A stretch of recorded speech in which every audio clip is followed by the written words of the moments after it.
नमस्कार, स्वागत है आपका। आज हम बात कर रहे हैं समाज कल्याण बोर्ड की अध्यक्षा और पूर्व कांग्रेस मीडिया प्रभारी से अर्चना शर्मा जी से। अर्चना जी, समाज कल्याण बोर्ड का पद आपके पास आया, क्या नई चुनौतियां थी उसमें? देखिए, चुनौती तो पद के साथ ही शुरू हो गई थी। जब मैं अध्यक्ष बनी तो हमें दुविधा का सामना करना पड़ा, क्योंकि जो संचालित कार्यक्रम थे केंद्र के साथ मिलकर के, मसलन FCC जो फैमिली काउंसलिंग सेंटर्स होते हैं, या और भी जो कार्यक्रम होते हैं, जैसे क्रैच फैसिलिटी हम देते हैं कामकाजी में, वो सब बंद हो गए और उनका पैसा भी केंद्र के समाज कल्याण बोर्ड ने अभी तक पूरी तरह से निस्तारित करने का काम नहीं किया। बजट एक सबसे बड़ा कारण बन रहा है। बजट तो कारण है ही, लेकिन इसका इंफ्रास्ट्रक्चर भी कुछ ऐसा था कि केंद्र और राज्य मिलकर के कोऑर्डिनेशन में काम करते थे। बजट तो इसका बहुत बड़ा हुआ करता था, 5,000 करोड़ का बजट। लेकिन जब आप एकदम से किसी चीज़ को बंद कर देंगे तो कर्मचारियों पर भी तलवार लटक गई और उनको कैसे मर्जर हो इस कवायद में हम लग गए। और उसमें हमारे जो संवेदनशील मुख्यमंत्री जी ने बिना किसी हिचक के इन लोगों को मर्ज किया स्टेट सर्विस में, और इसके बाद योजनाएं एकदम से ठप हो गई। पर अभी हम लोग अपने दायित्व को बखूबी निभा रहे हैं कि सरकार की योजनाओं को जनता तक ले जाना, उसका प्रचार प्रसार करना, और बोर्ड के माध्यम से कुछ अवेयरनेस प्रोग्राम्स भी हम संचालित करते हैं, उनको हम करने का काम करें। चलिए, तो बात हुई समाज कल्याण बोर्ड की। सबसे बड़ी बात कि पिछली बार जब मालवीय नगर चुनाव की बात हुई तो उसको मैं कुछ यूँ कह दूँ कि कश्ती वहाँ डूबी जहाँ पानी कम था। तो इस बार जब आप इस बोर्ड की अध्यक्ष बनी हैं तो क्षेत्र पे उतना समय दे नहीं पा रही हैं, क्या लग रहा है आपको? क्योंकि वापस कहीं ना कहीं चाह है कि मालवीय नगर से चुनाव लड़ा जाए। देखिए, मैं इससे इत्तेफाक नहीं रखती। अगर आप जाकर देखें कि एक जनप्रतिनिधि के रूप में, क्योंकि जनप्रतिनिधि सिर्फ जीता हुआ व्यक्ति नहीं होता, जो जनता की सेवा करना चाहे वो जनता का प्रतिनिधि होता है। उस रूप में यदि आप जाकर मालवीय नगर में सर्वे करेंगे तो आप पाएंगे कि हमने अपनी मौजूदगी को अक्षरशः जैसा होना चाहिए वैसे उसका पालन किया है। 100% तो नहीं कह सकते, लेकिन बहुत अच्छे से हम जनता के साथ मिलते हैं, उनसे संवाद करते हैं, समस्याओं का निदान करते हैं।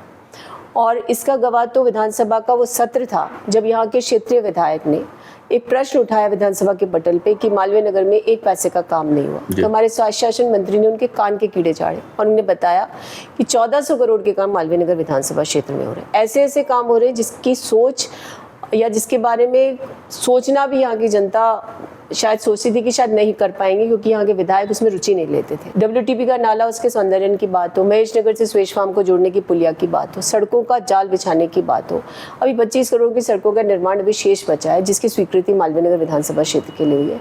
तो मैं समझती हूँ कि जनता के बीच में रहने की जो एक परंपरा होनी चाहिए जनप्रतिनिधि के रूप में, उसको पूरा करने की हम कोशिश कर रहे हैं। वर्तमान विधायक पुनः उद्घाटन कर रहे हैं आपके कार्यों का, ऐसा कुछ मैंने जाना? देखिए, उनके लिए मैं इतना ही कह सकती हूँ कि किसी आने बिल्ली खंबा नोचे। आपको ध्यान होगा जब मैं चुनाव हारी थी, एक बहुत बड़े प्रतिष्ठित समाचार पत्र ने एक हेडिंग के साथ खबर छापी थी कि ये हार कर भी जीत गए और वो जीत कर भी हार गए। और उस खबर का सार ये था कि 853 वोट कोई बहुत बड़ा मायने नहीं रखता। उसके बाद हमारे यशस्वी मुख्यमंत्री जी ने सार्वजनिक उद्घोषणा की थी कि मालवीय नगर की जनता ने भरपूर समर्थन उनको दिया है, हम कभी भी उसके साथ भेदभाव नहीं करेंगे और उस जनता का दोष भी नहीं है। और मुख्यमंत्री जी ने उसकी अनुपालना इस कदर की कि आज यदि आप तुलना करेंगे ना जीते हुए हमारे जो क्षेत्र हैं जयपुर के, उनमें उनसे ज़्यादा काम हमारे यहाँ इंफ्रास्ट्रक्चर डेवलपमेंट में हो रहा है। लंबे टाइम तक आप मीडिया प्रभारी रही हैं और उस समय रही जबकि कांग्रेस की कुल 21 सीटें थी और आपने पूरे मीडिया जगत में जैसे भी सवाल आते थे कांग्रेस के लिए वो सब सवालों को झेला है। और उस समय पायलट साहब के प्रदेश के मुखिया हुआ करते थे। उस समय के दौर से लेके अब तक के इस दौर में बहुत कुछ बदला और राजनीति के परिप्रेक्ष्य भी बदल गए, बहुत कुछ बदल गया। क्या लगता है आपको कि वो जो लड़ाई थी जो लड़ी थी आप लोगों ने, वो कहीं अब सार्थक हुई है कहीं से कहीं तक? क्योंकि परंतु पिछले इन 5 सालों में वो सब गतिविधियां दिखी नहीं ऐसी संगठन के रूप में। देखिए, जब मैं मीडिया का काम मैंने शुरू किया पार्टी में तो वो वर्ष था 2011 और मीडिया की प्रभारी के तौर पर मैंने जिम्मेदारी संभाली थी, मुझे जहाँ तक ध्यान है 2013 के बाद। तो मैं समझती हूँ कि 11 से लेकर अब तक का जो अंतराल था, उस दौरान हमने बहुत कुछ सीखा, संगठन में कैसे काम किया जाता है, कैसे संघर्ष किया जाता है, जब सत्ता में होते हैं तब क्या भूमिका होती है, जब विपक्ष में होते हैं तब क्या भूमिका होती है। और मैं समझती हूँ कि हमने पूरी ईमानदारी के साथ काम भी किया, क्योंकि आप भी जानते हैं मीडिया से जुड़े कि एक प्रवक्ता के तौर पर आपको एक डबल एजेड स्वॉर्ड के ऊपर चलना पड़ता है और आप जो बोलते हैं वो पार्टी का मंतव्य हो जाता है, आप उसके फेस बन जाते हैं। तो मुझे कहीं भी इस 11 साल के अंतराल में ऐसा महसूस नहीं हुआ कि कहीं हमसे कोई चूक हुई है। ये बात अलग है कि जब आप विपक्ष में होते हैं तब आपकी भूमिका संगठन के तौर पर और ज़्यादा सक्रिय होती है, क्योंकि तब आप अपनी बात कहने के लिए संगठन ही सबसे बड़ा मंच होता है। और जब आप राज में होते हैं तो आपका उत्तरदायित्व सरकार के रूप में ज़्यादा बढ़ जाता है, संगठन उसमें महती भूमिका निभाता है, तो दो मिलकर के काम करते हैं। लेकिन विपक्ष में एक संगठन ही होता है जो सारी भूमिका निभाता है। तो मुझे दोनों भूमिकाओं में काम करने का अवसर मिला और दोनों जगह हमने महसूस किया कि संगठन का वर्चस्व हमारी पार्टी में हमेशा रहा है। आपका एक पहला प्रश्न था कि एक विधायक जो है मेरे कार्यों का उद्घाटन, मेरे मतलब सरकार के कार्यों का, ये तो रोज होता है। आपने देखा होगा कि हम जेडीएस से कोई स्वीकृति कराते हैं जो हमारी लेटर हेड पर स्वीकृत होता है माननीय मंत्री जी के माध्यम, उसके बावजूद वो हमारे उद्घाटन के बाद उद्घाटन करते हैं, कुछ समाचार पत्रों में जाकर खबर भी छपवा लेते हैं। कल 2 दिवस पहले ही कोटा जाने से पहले मैंने एक पेयजल लाइन का शुभारंभ किया उन्हीं की कॉलोनी में। आज उन्होंने उसका दोबारा काम चलते काम को रुकवा कर उद्घाटन कर दिया। वर्तमान में गहलोत साहब के साथ भी काम कर रहे हैं, उससे पहले पायलट साहब के साथ भी काम किया, और वो क्रूशल समय था जब कांग्रेस को वापस नए सिरे से खड़ा करना था। क्या अंतर नजर आया दोनों को काम करने की शैली में? देखिए, मैंने सीएम साहब के साथ काम किया जब पिछली सरकार थी तब, अभी भी हम काम कर रहे हैं। इससे पूर्व हम विपक्ष में थे तब सचिन पायलट हमारे अध्यक्ष थे, लेकिन हमने डॉक्टर चंद्रभान के साथ भी काम किया जो प्रदेश अध्यक्ष। बिल्कुल सही। तो सीखा तो हमने सबसे ही है, और जब आप संगठन में काम करते हैं तो आपका जो नेतृत्व करता होता है उनसे आप काफ़ी कुछ सीखते हैं। लेकिन हमने मुख्यमंत्री जी में विशेष बात देखी है कि चाहे हम विपक्ष में हो सत्ता में हो, वो कार्यकर्ता की कद्र करते हैं। उनको ये एहसास है कि कौन कितनी भूमिका निभा रहा है। तो मैं समझती हूँ कि आप जब सामूहिक रूप से काम करते हैं तो आप एक दूसरे से बहुत कुछ सीखते हैं, और इस सीखने की परंपरा है जो आपको परिष्कृत करती है। और मैं तो ये मानती हूँ कि यदि पार्टी मुझे अवसर ही ना देती प्रवक्ता बना के, तो मुझे क्या पहचान मिलती। तो कई बार तो मैं हंसकर कह भी देती हूँ कि हम तो मीडिया के प्रोडक्ट हैं और पार्टी ने अवसर हमको दिया, तो ये बहुत बड़ी उपलब्धि होती है। और देखिए, हर व्यक्ति को जब कोई भूमिका मिल जाए तो उसके साथ न्याय करने की कोशिश करनी चाहिए। बिल्कुल। क्योंकि लोग ये कहते हैं कि कुर्सी इंसान को नहीं बनाती, इंसान कुर्सी की कद्र कर सकता है। वैसे तो अमूमन कहा जाता है ना, कुर्सी से इंसान की कद्र होती है। तो वाइस वर्सा अगर समझ जाएंगे तो हम दोनों भूमिकाओं को अच्छे से निभा सकते हैं। पिछले कुछ दिनों में कांग्रेस में बहुत ज़्यादा जुबानी जंग चल रही है। लोगों का जो, चाहे हम लोगों से जाने या फिर सियासत के गलियारों से जाने, लोगों को लग रहा है कि एक नहीं है, जुबानी जंग चल रही है। ये जुबानी जंग कहीं आने वाले चुनाव में बहुत बड़ा असर तो नहीं होगी? देखिए, इसमें कोई दौराय नहीं है कि हमारी सरकार पर बहुत सी दुविधा भी आई, और एक समय ऐसा था हमारी सरकार के जो विधायक थे उनको होटल में भी रहना पड़ा, और ये पूरा देश ने इसका साक्षात्कार किया। और इसी दौरान मध्य प्रदेश की सरकार भी गिरी। आपने देखा कि नॉर्थ ईस्ट में भी मैन्युफैक्चर हुए मैंडेट। तो एक ऐसा दौर चल रहा था जहां घबराहट थी कि कहीं ऐसा ना हो कि राजस्थान की सरकार को भी ये डिसमेंटल कर दें, और यहाँ पर भी उनका जो बहुमत नहीं है उसके बावजूद सरकार बना ले भारतीय जनता पार्टी। लेकिन आपने ये भी देखा कि हमारे सारे विधायकों ने एकजुटता दिखाई, और वो जो विपरीत समय था या जैसी परिस्थिति निर्मित हुई थी उसके बावजूद सरकार को हमारे मुख्यमंत्री अपने नेतृत्व में उसको बचा करके लाए। पर उस दौर में भी आपने ये भी अनुभव किया होगा कि जनता को कोई समस्या का सामना नहीं करना पड़ा। कोविड काल भी आया, उसके बाद इतने बेहतरीन बजट्स भी दिए गए। कोविड में हम नंबर 1 रहे मैनेजमेंट में। बजट के निर्माण में भी हमारी भूमिका बहुत अच्छी रही। आज जितनी सौगातें मिल रही है वो तो एक एपिटमी है, जिसको आज माने या ना माने, लेकिन नीति आयोग इस पर विचार कर रहा है कि राजस्थान की ओपीएस को कैसे लागू करें। इसके अलावा ये भी विचार किया जा रहा है कि यूनिवर्सल हेल्थ स्कीम जो चिरंजीवी स्वास्थ्य बीमा योजना है उसको कैसे लागू किया जाए। आपको ध्यान होगा कि जब चिरंजीवी को हम दोबारा लॉन्च कर रहे थे, महंगाई राहत कैंपों के बारे में मुख्यमंत्री जी ने उद्घोषणा कर दी थी।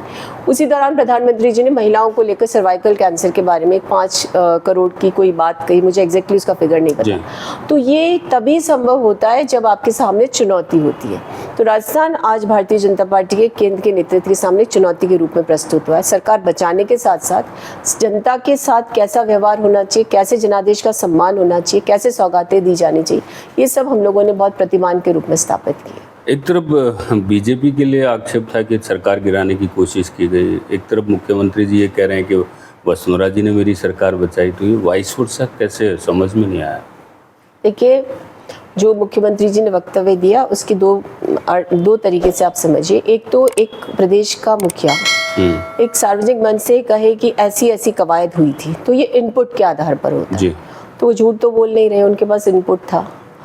और जो वसुंधरा जी के लिए उन्होंने कहा, तो उनका कहने का मतलब ये था कि वसुंधरा जी ने ये कभी कहा होगा, मुझे मालूम नहीं कब, कि भाई हमारी परंपरा नहीं रही सरकारें गिराने की, किसी मंच पर कहो।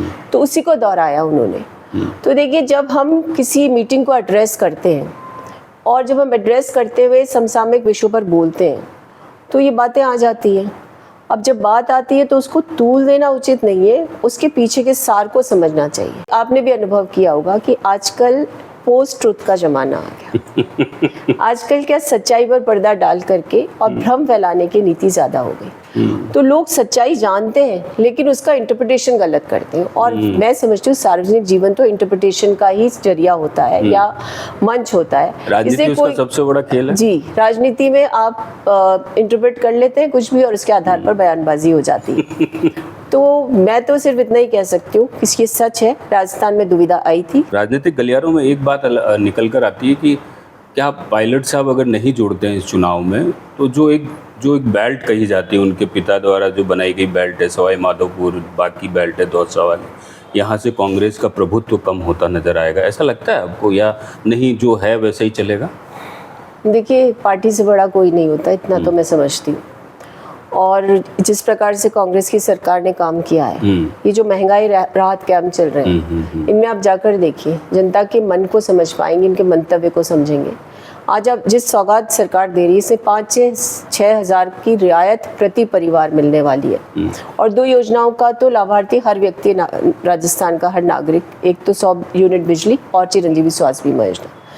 तो जनता भी समझती है कि सरकार किस प्रकार से काम कर रही है। जो मोदी सरकार रेवड़ी कह करके जनता के हितों के ऊपर कुठाराघात करना चाहती है, वही राजस्थान की सरकार उनको लाभ दे करके सशक्त बनाने का काम कर रही है। तो जब सरकार जनादेश का सम्मान कर रही हो और जनता भी इसको एक्नॉलेज कर रही है, तो मैं समझती हूँ कि समस्या बहुत बड़ी नहीं है। लेकिन फिर भी एकजुटता का कोई विकल्प नहीं होता।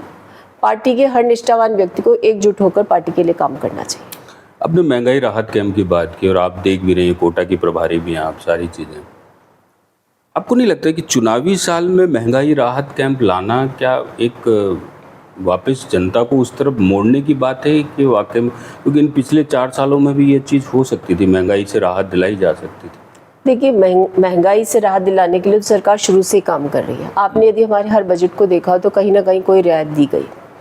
कोविड काल था, कोविड में इकॉनमी औंधे मुँह गिरी, लेकिन अगर आप इकोनॉमिक सर्वे को देखें तो खुद इसमें एक्सेप्टेंस है सरकार के कि साहब ये जो डाउनफॉल था इकोनॉमी में, ये कोई कोविड के दिन नहीं है, ये तो मोदी सरकार बनने के 2 वर्षों बाद से ही शुरू हो गया था, जब डिमोनेटाइजेशन हुआ। समाज कल्याण बोर्ड के अध्यक्ष होने के नाते एक हिंदुस्तान में एक बहुत बड़ा टॉपिक चल रहा है समलैंगिकता को लेकर, क्या कहना चाहते हैं? देखिए, बहुत ही कंट्रोवर्शियल मुद्दा है। अगर सामाजिक परिदृश्य से देखें तो हमारे देश में इसकी स्वीकारोक्ति उतनी नहीं है। पर मैं ये समझती हूँ कि जब हम न्यू लिबरल फॉर्म्स की ओर बढ़ रहे हैं, रिफॉर्म्स की ओर बढ़ रहे हैं और हम लिबरलाइजेशन की बहुत बात भी करते हैं, तो चूंकि अब ये सब जुडिस है सुप्रीम कोर्ट में और बहुत से ख्यातनाम वकील इस पर बहस भी करेंगे, तो इसका परिणाम आने दीजिए और समान दर्जा सबको मिले, समान अधिकार सबको मिले, ये तो सुनिश्चित हो ही चुका है। ये एक ऐसा मुद्दा है जिसको लेकर के चाहे कानून बन जाए, सामाजिक एक्सेप्टेंस में बहुत समय लगेगा। तो मैं समझती हूँ कि अभी सब जुडिस प्रकरण में जब न्यायालय का फैसला आएगा और इसकी कितनी एक्सेप्टेंस होती है, उसके बाद इसे विवेचना करेंगे तो ज़्यादा उचित होगा। दूसरा, समाज और कहीं ना कहीं संस्कृति से जुड़ा हुआ एक बहुत बड़ा जुमला पूरे हिंदुस्तान में फेंका जा चुका है, सनातन का। सनातन को लेके बात की जा रही है और उस सनातनी धर्म को लेके या हिंदुत्व को लेके या और किसी तरीके से मुद्दे को लेकर पूरे हिंदुस्तान में कह दें या प्रदेश स्तरों पे भी कह दें, जिस तरीके से लोगों के अंदर एक अलग सा डर पैदा होने लगा है, ये क्या है? देखिए, अगर फिलोसफिकली देखें ना, तो हमेशा से मानवीय इतिहास में ये रहा है कि जब हम किसी चीज़ से भयभीत होते हैं तो हम आइडेंटिटी पॉलिटिक्स में चले जाते हैं, यानी ग्रुपिज्म में। और उसमें होता क्या है कि व्यक्ति सबस्यूम हो जाता है, व्यक्ति की आइडेंटिटी खत्म हो गई, ग्रुप की आइडेंटिटी हो जाती है। अब उस इतिहास को आगे बढ़ाएं तो ये राजनीति में हिस्सा भी बन गया। अब जब मूल मुद्दों से आप पार नहीं पा सकते, जिनको हम टॉपिकल इश्यूज कहते हैं, जो मसलन होता है कि लोगों को रोज़गार मिल जाए, महंगाई कम हो जाए, महिला सुरक्षित हो, इन सब से हमें अब ध्यान भटकाना है। तो हम क्या करेंगे, हम उस मुद्दे को इस्तेमाल करेंगे जो उद्वेलन पैदा कर सकता है, और धर्म से बड़ा कोई उद्वेलन पैदा करने वाला मुद्दा भारत में या कहीं किसी भी देश में नहीं है। तो ऐसे में ये जो सनातन शब्द है, सनातन धर्म की, हम सभी सनातनी हैं, हम सब हिंदू हैं, हमारे देश में अन्य धर्मों के लोग भी रहते हैं, और हम सब मिलकर के यही चाहते हैं कि एकजुटता के साथ रहें। जैसे समतावादी समाज ही इस देश की तरक्की का एकमात्र रास्ता है।